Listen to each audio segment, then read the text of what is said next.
What did he die of? He was just old. It was just his time.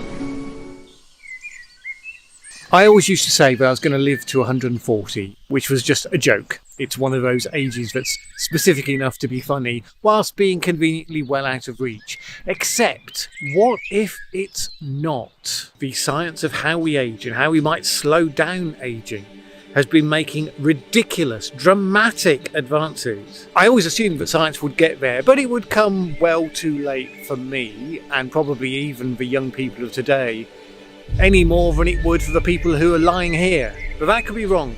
And in this video, we're going to look at where the science of aging has got to, what can be done now, what can be done in the future, and, because this is the human race, how we might completely mess it up. I'm shooting this video in the first quarter of 2023, the year when I turn 60. Hooray! Now, I don't care about that. It's just a number, same as all the other numbers, the ones that don't have zeros at the end of them.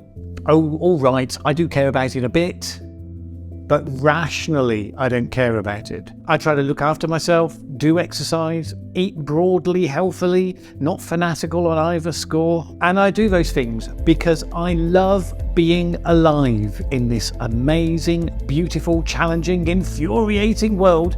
I want to stay curious about the world, stay active in it for as long as possible. And so far, I've been relatively lucky. Once you get past the age of 60, that's when you expect things could start to get a bit more tricky. But look, I already know that I won the human life lottery. For most of our history, average life expectancy was about 35. Life itself was famously described as nasty, brutish, and short. So yeah, I'm grateful. But if the science is about to extend the possibilities for human life, well, if I can, sure, I would want to be part of that. Why wouldn't you?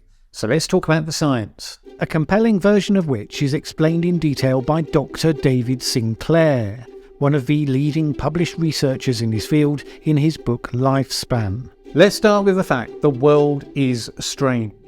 Some things live for just 3 years. I mean, come to that, some things live just for a day. Some things live for 100 years. Some things, well, we don't even know what their limits are. Heck, you can even look at plants. Bristlecones are the outliers here. They live thousands of years, apparently with no deterioration at all at the cellular level as they age, which is mind-blowing. But why do we age anyway? After looking at it for a number of years, scientists have determined that it's not just one cause. There's a number of things that start to deteriorate or break down. DNA damage, malfunctions of various kinds, a build-up of senescent cells that have lost function but not died, various things. And researchers realised that if you could find ways to influence those hallmarks of aging, you could slow the process down. Now let's just take one example. There are enzymes in your cells called sirtuins. According to Dr. Sinclair, these control how our cells reproduce, how our DNA, the long strings of information that makes us who we are, how they get repaired, because they get broken constantly and repaired. Very important and useful. And in order to work, they require a molecule called nicotinamide adenine dinucleotide, or NAD. I think we'll go with NAD. The thing is that this NAD declines as we age. By the time we're middle-aged, there's just half the amount there was when we were younger. That has the knock-on effect of reducing sirtuin activity, and that's thought to be a key reason why our bodies develop diseases when we're old that they don't when we're young. Interesting. Is there anything we can do about that? Well, scientists tried it out with mice. They found certain chemicals could boost the sirtuin activity. If you did, you saw boosted memory, increased exercise capacity, and helped the mice to stay thin. And when I say increased exercise capacity, there's one story about an elderly mouse that broke the treadmill because it ran for more than 3 kilometers, whereas generally even the fittest young mouse would never run more than 2. And that's key, because extending life is one thing, but we don't want to be extending unhealthy, miserable life. If I did live to 140, I wouldn't want the second half of that to be, me miserably hanging on as a shadow of my former self. Sounds like exciting news for the future, yeah? Probably you would expect the far distant future, except some of this is available right now. One molecule Dr. Sinclair champions for anti-aging properties is resveratrol, a substance that you naturally find in red wine. Resveratrol was shown to extend the lifespan of simple yeast cells. It also added a significant lifespan to fruit flies, which saw their lives extended by a week or more, which in human terms would be the equivalent of 14 years.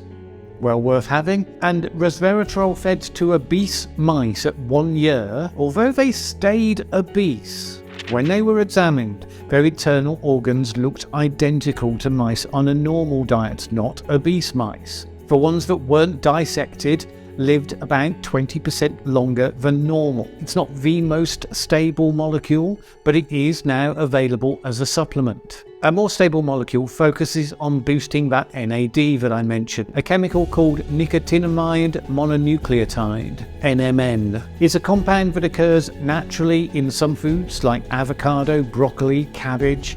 Researchers found that an animal drinking water with NMN added to it would see the NAD levels in their body go up by around 25% over the next couple of hours. Human trials with NMN are underway, not yet completed. They are showing no toxicity so far whatsoever, which is good news. But a lot of people are waiting, and you can get it today as a supplement. I take NMN. So nicotinamide mononucleotide, I'm still on 1.5 grams a day.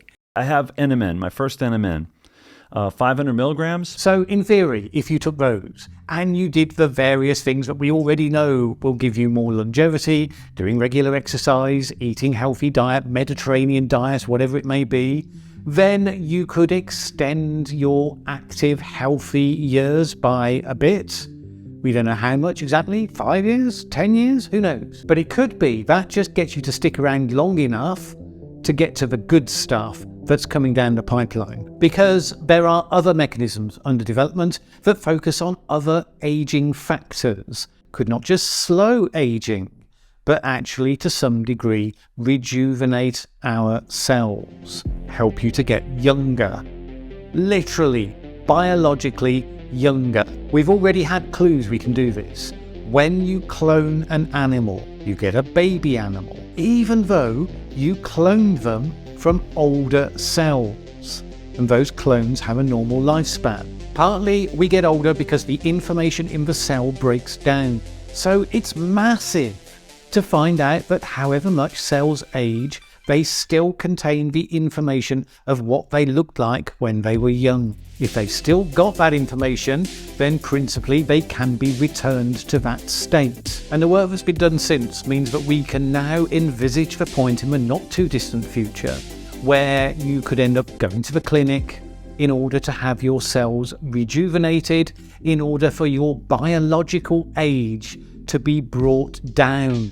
Not just look younger, but actually on a biological reality level, be younger. And this has already been done to some extent with mice.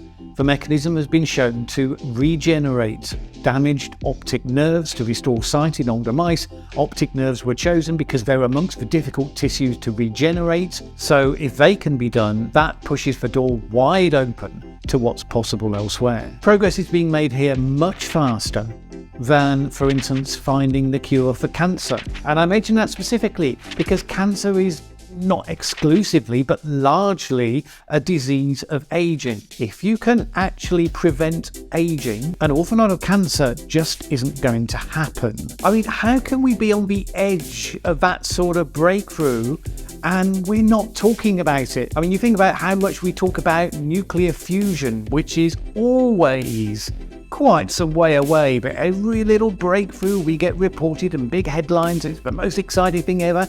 How can this not be headline news like all the time? So all of that sounds amazing, right? Maybe I could take a few things in the short term that helps to get me to the next thing, which helps me ultimately to reach that ridiculous, absurd target that I humorously set myself all those years ago.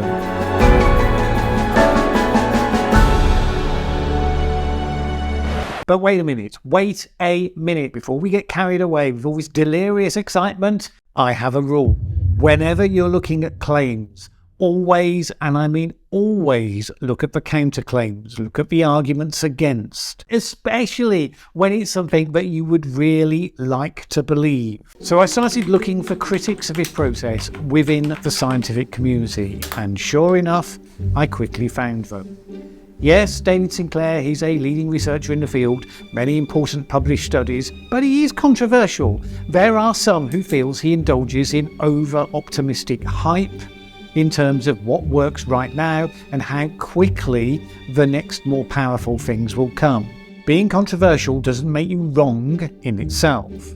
But some of those studies that I referred to earlier, well, some people have tried to replicate them and failed to do so. For instance, with resveratrol, it's been established that because of a flaw in the study design, it seems likely it wasn't resveratrol that was having the impact recorded, but it was caused by interaction with a dye that was being used. Accordingly, there's a number of researchers in the field who hold that resveratrol just doesn't work. Although David Sinclair founded a company to promote resveratrol products, which was eventually bought up by GlaxoSmithKline, well, GSK found that they couldn't make the technology work in the way they'd thought, and the project was killed off, an expensive mistake for them. So David Sinclair continues to swear by resveratrol, says that the non-replication in those other studies was down to flaws in their methodology, not in his. Now, is he right? Are they right? That's where people like me can only watch from the sidelines and take notes, because I am simply not qualified to be able to judge when experts get into a bun fight amongst themselves. The big mistake would be to line up on one side just because you want to believe their version. And I look at this as I look at a number of other discussions, and I see a lot of individuals lining up on various sides behind an individual who they choose to believe in. It's not really how science is done. When you take a critical look at this, you find that there are some leads that are definitely very interesting, perhaps on lifespan, perhaps only on making the years that you do have more fit and active and healthy ones, which is well worth having.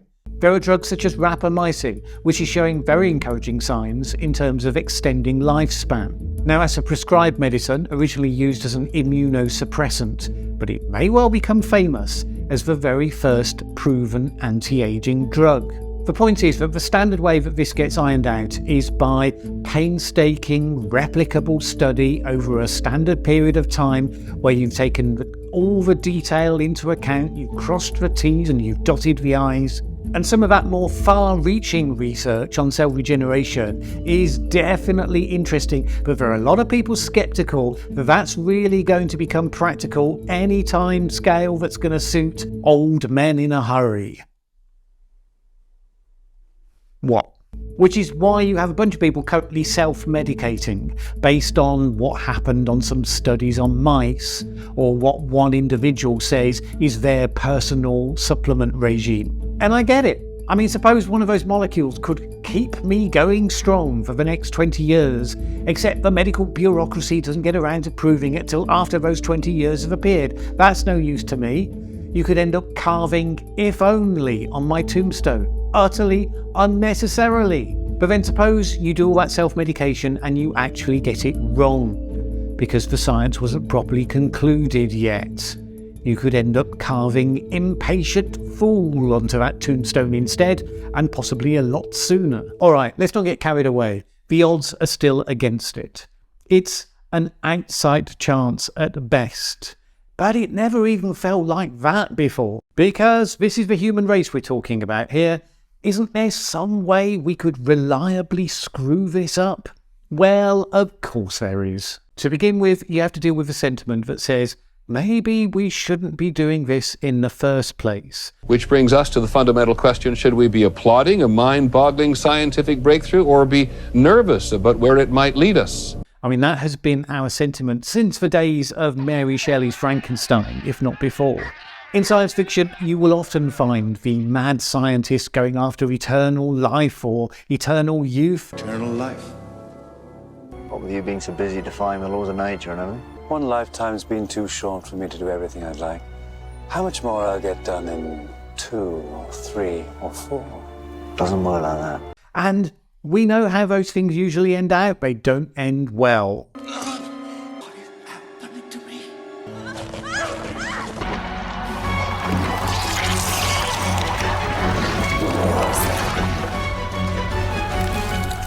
And this is all feeding the idea that this is somehow, to coin a phrase, against the natural order of things. Playing God. Luckily, no one looks like that in this field, at least not exactly like that. When I was researching, I did come across this guy, who some of you may recognise as tech billionaire Brian Johnson. He has a team of 30 medical scientists working with him. He takes masses of supplements, obsessively optimises every aspect of his existence to try to push back the boundaries of age. If you wanted to, you could look at that and see all those negative stereotypes.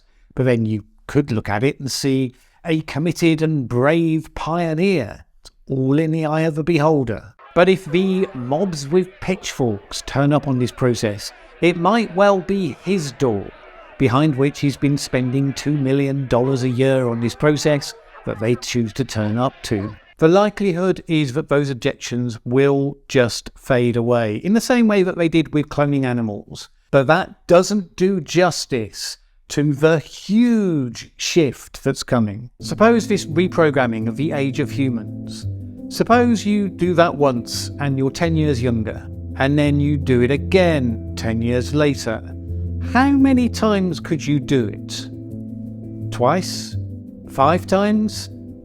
In perpetuity? Now that almost certainly won't happen in my lifetime. The people who come after will be the ones who see what version of that reality comes to pass. But what if it is human life in perpetuity? How will that utterly transform what it means to be a human being? How our society works, right, every single level. First of all, will it be a benefit that's shared for everybody? Or will immortality be a benefit that only the rich can afford, while some light extension of longevity is available to the rest of us? Now that would create a version of inequality in society that would really start to burn. But let's be clear, some of today's billionaires are putting a lot of money into research in this area. You can bet they are hungry to benefit from that personally. I'm not going to hold that against them. But what then? I mean, you know those services are going to be in high demand forever. Are they going to be most profitable as a luxury product? Are they going to be most profitable as a mass market product? Do governments just sit back and let that decision be taken on commercial grounds? And actually, if governments do get involved, which way does that push? Because it doesn't necessarily go in the way that you might think. Think about this. Older people tend to be kind of stuck in their ways and resistant to change. I mean, not me, obviously. Other older people. They also tend to vote a lot more than younger people. You hope some of them have become wise as well over the years, no guarantee there. Changing and evolving ideas often come to fruition when the previous generation dies off. Brutal fact of life. Imagine a future where that doesn't happen. The older generation just gets gradually larger and refuses steadfastly to die. Does that mean that our societies become so chronically resistant to change that they fail to adapt even when there are massive changing external circumstances that require change? Come to that, do younger generations become so frustrated at their inability to see any reflection of themselves in the mainstream political narrative that they go into increasingly radical political movements? And how far does that go? Where does it end? Might left-wing governments, who after all draw a lot of their support from those younger age groups, might they decide that actually it suits them rather much better if this is a benefit only enjoyed by the uber rich, while everyone else gets something relatively low level? Because if they don't do that, they will never be elected ever again in the future. I mean, I hope that wouldn't happen. Basic humanity. But you know, politics, the history of it shows it can be a cynical old process, particularly when it comes to gerrymandering the various factors that affect whether you're going to get elected or not. Just count nothing out. in this strange new world with big consequences from major changes.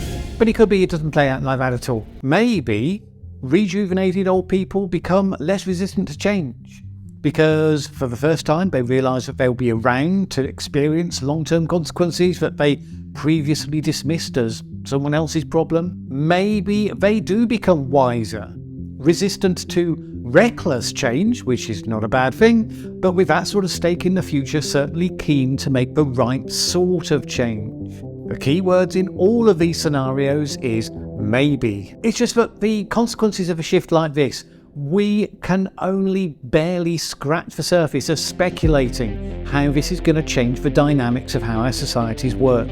I mean, what about authoritarian dictators? China's Xi Jinping has basically been granted leadership for life, but that was assuming that life meant, 20 years at most. You can bet that any dictator is going to want to be the beneficiary of this work. They will want the immortality version for sure. And will it become politicized in this increasingly polarized world we live in? Well, of course it will. How could it not? Because everyone of whatever political persuasion, most people are going to want to live longer. I think it won't be a split over whether or not it should happen at all. But who controls it, for the benefit of whom, on what basis? Those things are going to become the source of savage conflict, relatively easy to predict. So look, I set my goal, 140 years old. I mean, look, I could get run over by a bus tomorrow, but having set the idea, if there's a possibility of moving closer, why wouldn't I take it? Well, apart from that, obviously. And look, I've previously been against all supplements. Eat a healthy, balanced, natural diet, and you don't need supplements. That's what I tended to tell myself. Plus, the companies that make supplements tend to be greedy, conniving, likely to scam you out of money type corporations, and I don't trust a word they say. And often, I'm sure not always, maybe even not the majority of the time, but often it's borne out. And some of us just can't be bothered to wade through all of the nonsense to discover what's good and what isn't. And now here I am. But when you read about the research of this, it seems to be a different proposition. So that's something for me to think about over the next days and weeks. If I want to get anywhere near that target, am I prepared to dive into this world? Because yes, I'm 60 this year, but I have no intention of slowing down. Lots of things I want to do, lots of things I want to see. Maybe I can, if I'm prepared to jump slightly ahead of the process, because after all, my body isn't going to wait. Doesn't work like that. But put that to one side. The thing that comes out of all of this is that huge change is coming down the road to our society, one the implications for which we haven't even begun yet to grapple with.